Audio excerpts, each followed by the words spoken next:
Ketika kelahiran seorang bayi, kita semua membawa harapan untuk masa hadapannya yang cerah. Namun, kadang-kadang perjalanan hidup membawa ujian yang sukar diterima, seperti didiagnos dengan kanser leukemia.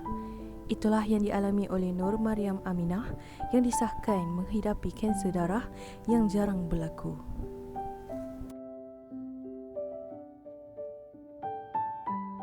Nama saya Nur Amira Syafiqah binti Muhammad Kamil. Saya ibu kepada Nur Mariam Aminah, berumur 1 tahun 8 bulan. Mariam sakit kanser darah jenis JMML.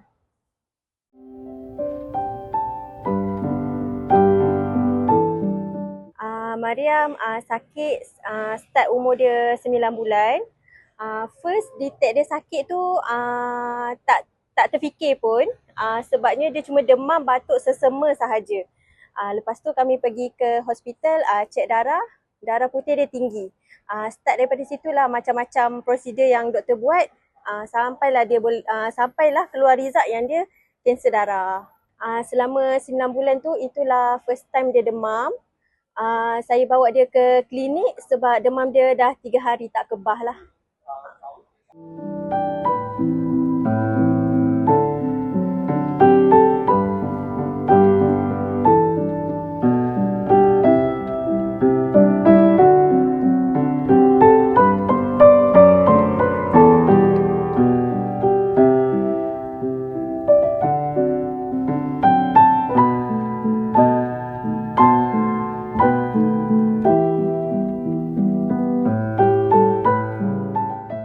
Untuk sakit dia ni, hati dengan limpa dia akan membesar.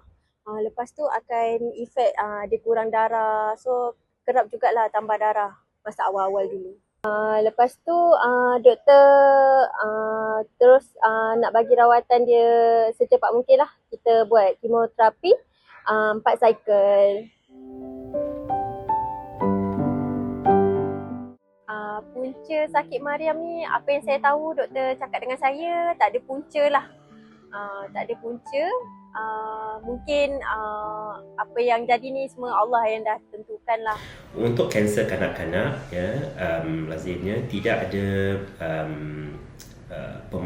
faktor pemakanan ataupun faktor persekitaran yang memainkan peranan untuk kanak-kanak itu mendapat kanser. Apa yang penting orang tahu ialah apakah tanda-tanda yang kita perlu tahu untuk detect kanser di kalangan kanak-kanak. Tanda-tanda awal contohnya untuk penyakit leukemia iaitu kanser darah, kanak-kanak akan kelihatan pucat, mereka boleh mudah lebam, walaupun tak jatuh mereka boleh dapat lebam.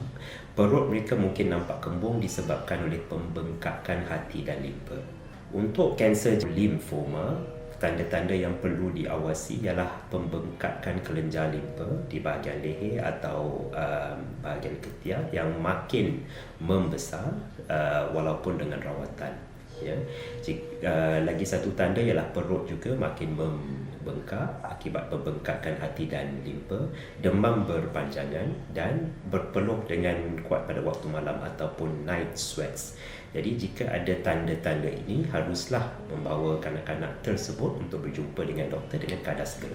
Untuk rawatan kanser di kalangan kanak-kanak, terdapat beberapa modaliti rawatan bergantung dengan jenis kanser.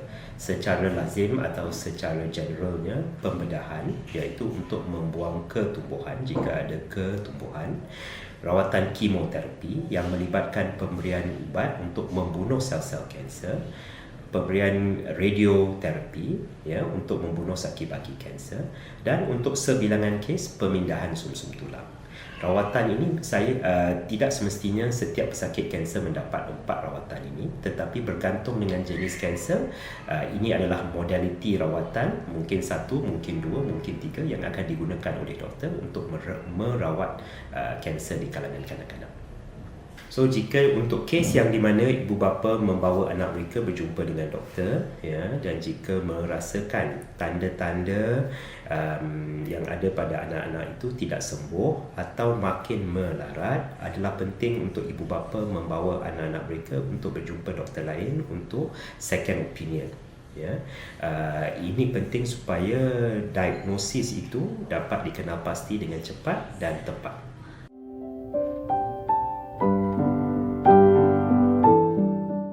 pernah terdetik lah dalam hati kenapalah anak aku. Tapi itulah, saya cuma belajar terima situasi yang jadi sekarang. Saya cuba terima apa yang dah jadi dekat anak saya sekarang. InsyaAllah lebih reda lah apa yang jadi sekarang ni. Ya betul. Kalau orang tengok dia pun, orang tak tahu dia sakit kanser pun. Semangat dia kuat. Bagi saya lah, dia memang semangat dia kuat. Mungkin tu pun jadi salah satu punca saya kuat sekarang.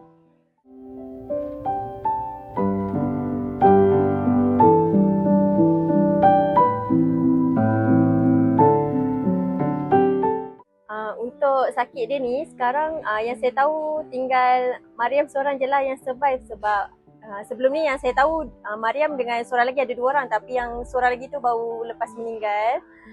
Sekarang tinggal Mariam seorang lah. Sebab saya pun ada tanya doktor, ada tak yang survive untuk sakit Mariam ni, tapi dia cakap tak ada.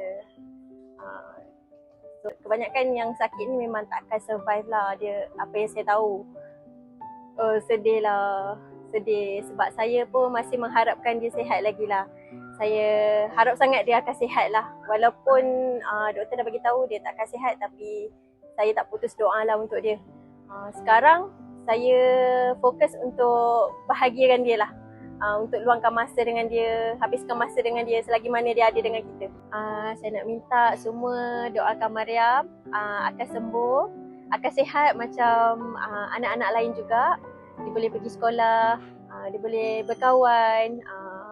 Saya mengharapkan semua doakan dia. Kita sama-sama semua tengok dia sihat, InsyaAllah.